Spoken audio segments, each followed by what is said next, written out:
So guys, what is happening? Are the Northerners now apologizing to Peter Obi? Take a look at this tweet and it says, to be sincere, Peter Obi is doing what the president should be doing. He has been visiting and attending several occasions. Most of other politicians entered diapers after election and resurface after 4 years. But Peter Obi is still active. We need strong opposition like him and others. So guys, the Northerners now acknowledge Peter Obi as somebody who should be the president of Nigeria. Sadly, they didn't see this on time, before the election. They preferred the Muslim ticket, thinking that was the savior Nigeria was going to get, only for them to be. But you can see that now they are saying that Peter Obi should actually be the president of Nigeria because he is doing what the president should be doing. The question remains, do we even have a president? Do we have a president? And if we have a president, where is the president of Nigeria?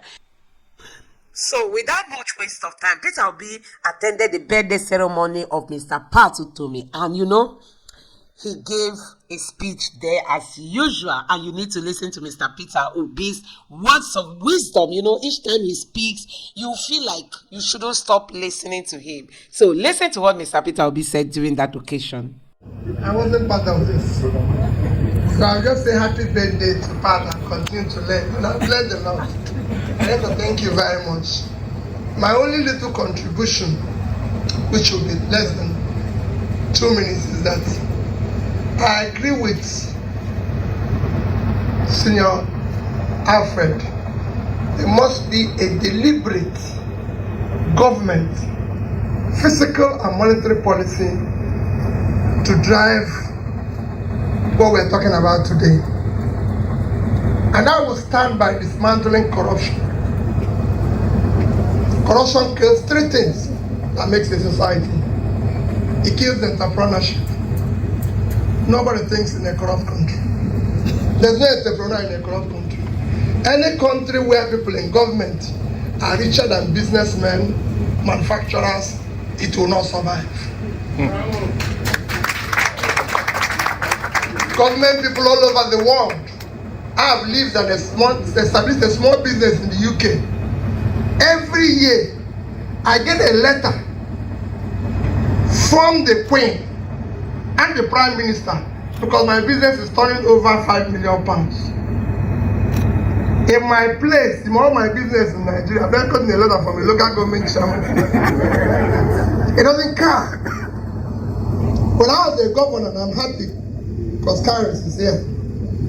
As a governor, I insist if you must build a factory, I must come and visit you. You should not come to see the governor. And anybody who builds a factory, I must give you money to build your road. Innocent built factory, I laid foundation for that factory. I gave you money to build the road. And I said, what you're going to manufacture, I'll be your first customer. And I told him, I ordered 1,000 vehicles from him. Paid him up front for more than 1 year. Even when I told people that they are going to build schools for buses for schools, cars for traditional rulers, cars for this, security, but they told me, how can I order something? They don't see the brake is going to fail, this is going to happen, people are going to die. I said, well, those who remain after those who die will continue. But this is the man. That's why that place is standing. Chikasim built a factory, I gave him money to do. I can tell you ironically, 3 Kutich, same thing. Whenever I want to do their road, our people will estimate 5 times the price they will give me. Because I go to them and say, how much will it cost you for this? Like Kutis, while our people estimated 200 and something thousand million for his road, he gave us only about 40 something million. And people say, oh, he's not an engineer. I said, the man who needs the road gave us 40. We don't need the road. You are taking his 200 and something thousand. Why don't we give him 40,000? If he wants for that road is still standing. The one we are doing for 200 and something have all failed. So, government, we must dismantle criminality. It kills professionalism. Nobody is a professional. You saw my text my tweet last week. I was in Nsukka to campaign. Somebody who made a first class, who left university a year after me, who made a first class, became a professor was happy to be a professor. His salary in 2010 is equivalent of $2,700. His same salary today cannot buy $250. He bought a car after lecturing for 1 year, but he cannot even buy tire today.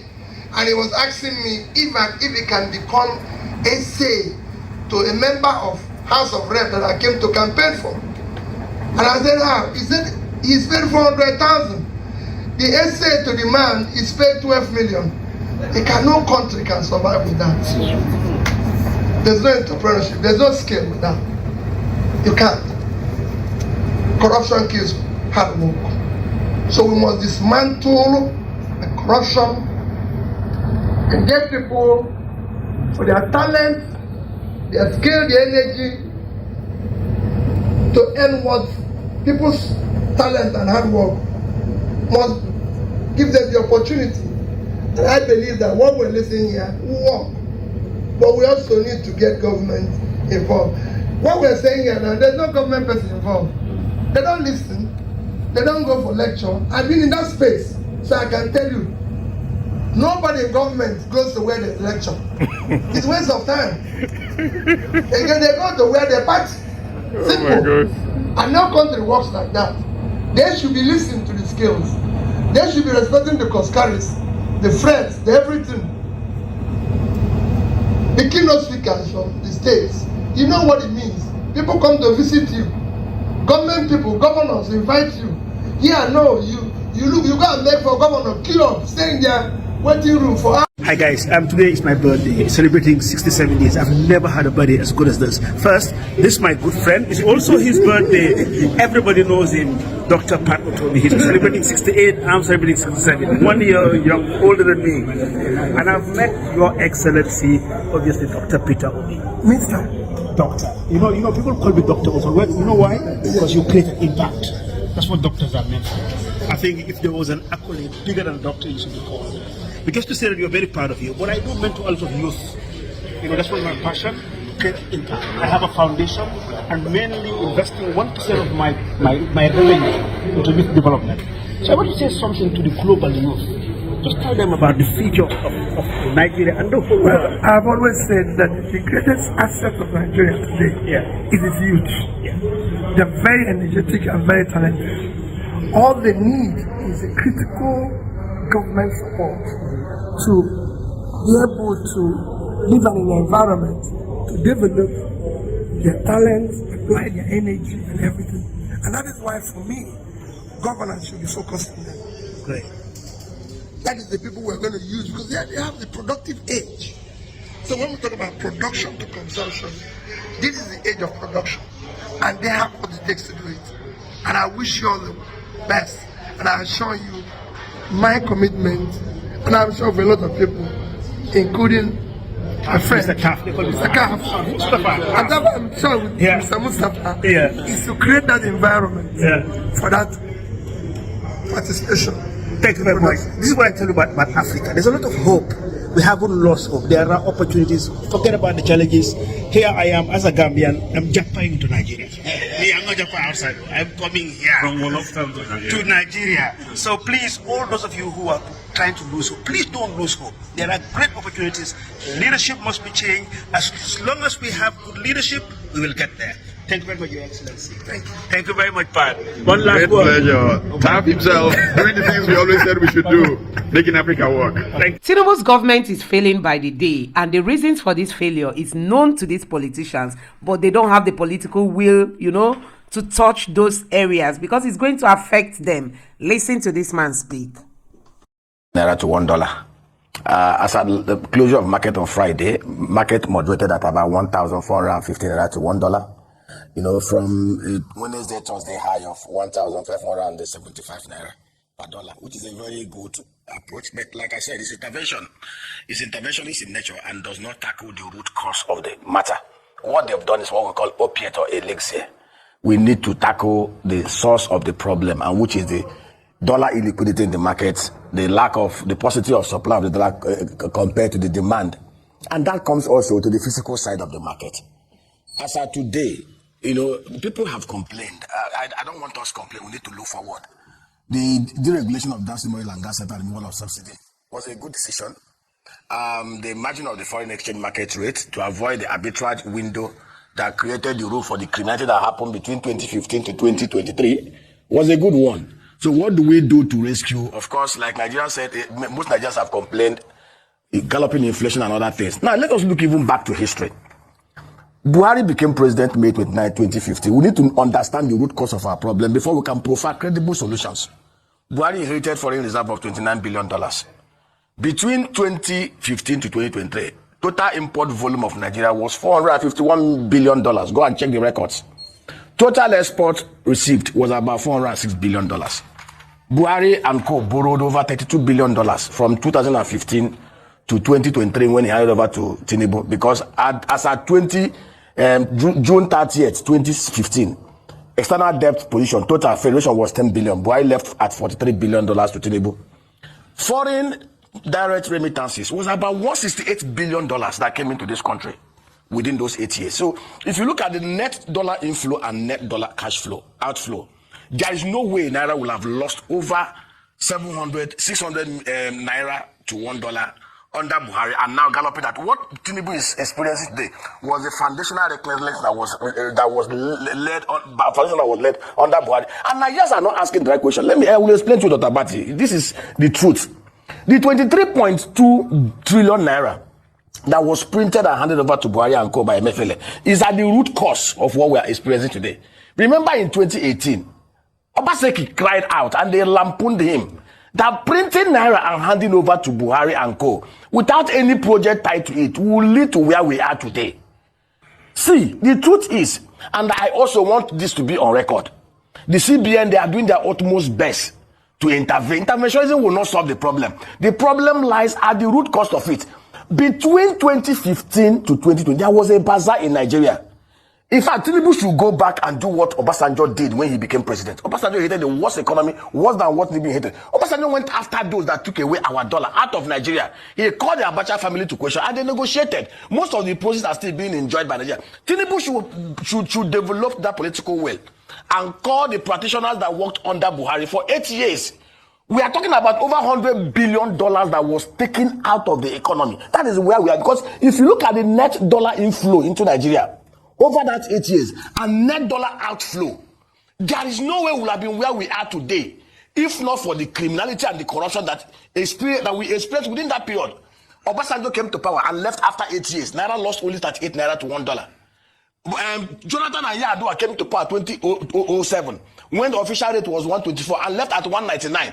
Naira lost to dollar by 78 Naira to $1 in 8 years. What had happened over the next 9 years is something that Nigerians will not wish again. So why the CBN is trying to do interventionism, we must also look at how do we show up the supply of the dollar.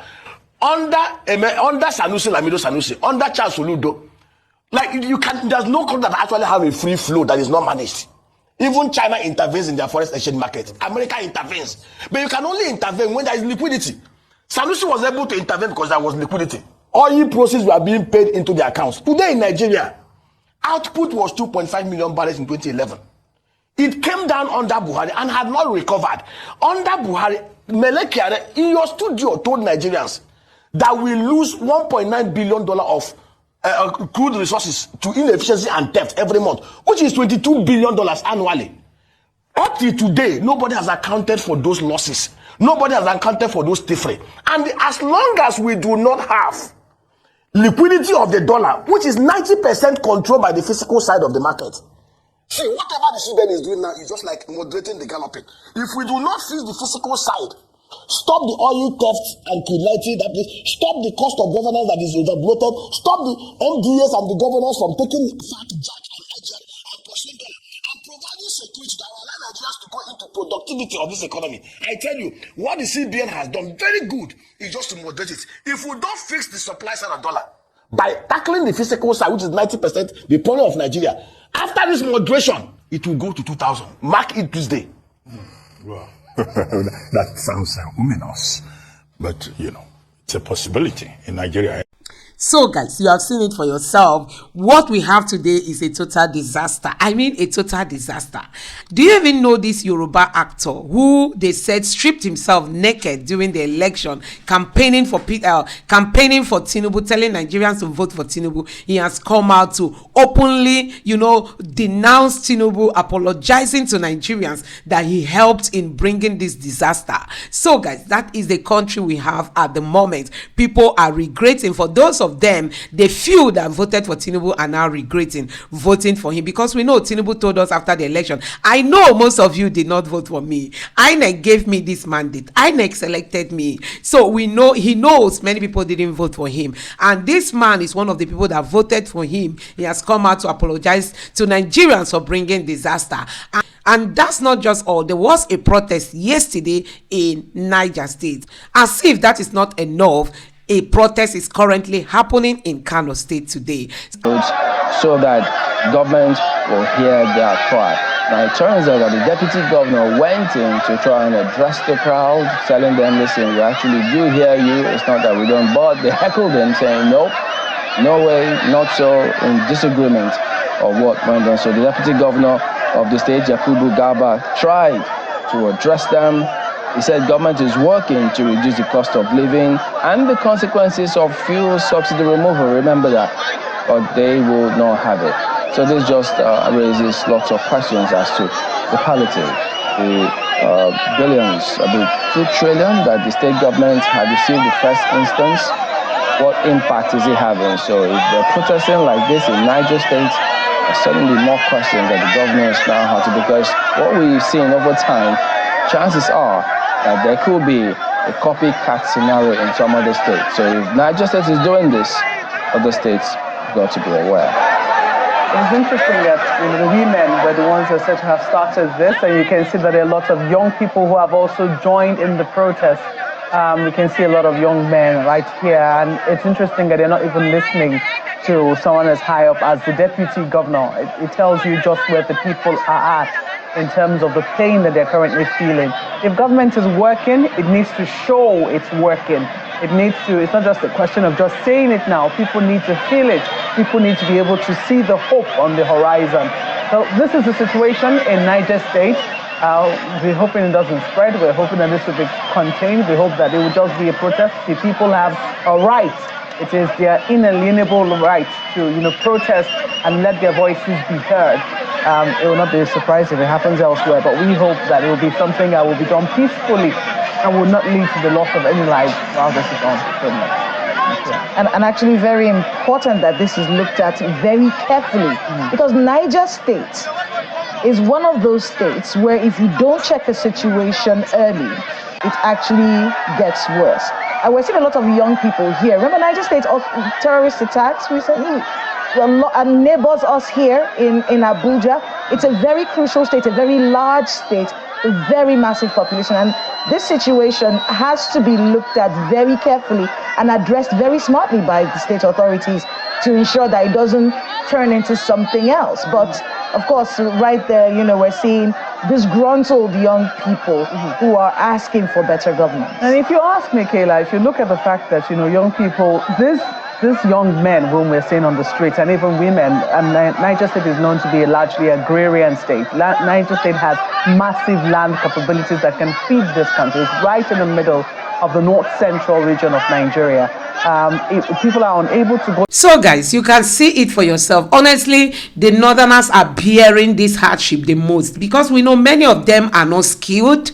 We have this Alamajiri community that grow to become adults without any skill. We have many widowers, out of school children. I mean, the northerners are in this heat the most. But what do you think they should do if not to come out and protest, just like we've seen them do? They are protesting, and most of them have come out to say, oh, they regret voting for Tinubu. Those of them that voted for Tinubu and they thought it's all about religion because they had a Muslim ticket and they decided to vote for Tinubu and Shetima, leaving Peter Obi the man that would have fixed Nigeria, the man who is not interested in embezzling Nigerian people's money, the man that wouldn't have gone to France to stay for how many days now, despite Nigeria being on fire. Look at what is happening. Look at the spate of killing across Nigeria. Look at the hunger, the inflation, the naira that is crashing. Look at it, unemployment. People are taking into criminality because they can't afford, their daily meal. And Peter Obi keeps saying, engage Nigerians, engage them, let them become productive. You see criminality will drop. But our politicians don't understand that. Let me know what you think about this in the comment section below. Please don't forget to subscribe to the channel and turn on the notification bell. Thank you.